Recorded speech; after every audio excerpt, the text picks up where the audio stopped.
When most people think about spring gardening, they automatically think about the veggies, but there's lots of things going on in the flower garden also. As you can see, these pansies that were planted last fall are already starting to bloom, so we need to do some work. They have been mulched to give them a little winter protection, and you need to make sure you pull that away from the plants so that they will not rot or get some disease problems. Now, the flower garden isn't the only place that needs some work. These black gum shoots need to be removed because they are serving no good purpose in this garden. There are some big pruning jobs that need to be done. This forsythia definitely needs to be pruned back, but wait until after it flowers. Trees and shrubs weren't meant to live forever. As you can see, this cedar shows signs of decline. It's beginning to break apart, and it's time to take it out.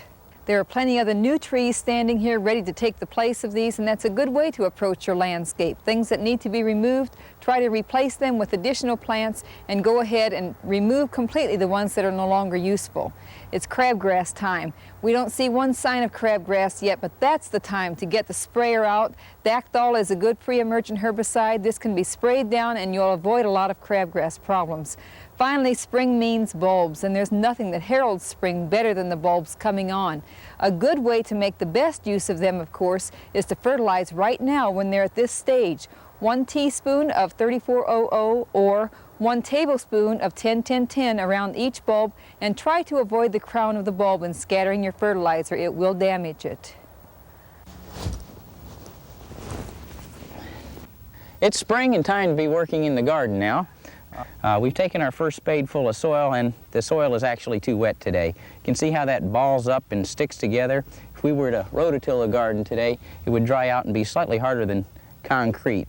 Very difficult for the plants to come through, and also difficult to work. The soil should fall apart loosely in your hand. It'll stick a little bit when it's ready to work.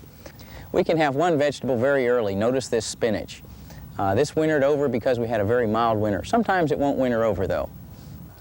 When the soil does dry out, we've got some more spinach that we can plant that'll give us a little later spinach. Radishes, 2 different types of peas, leeks, and onions. We can put onion sets in, rutabagas, turnips. We can also start planting cabbage transplants, cauliflower transplants, and Brussels sprouts transplants. For Mary Witt, Sharon Bale, I'm John Strang, Extension Horticulturist in the UK College of Agriculture.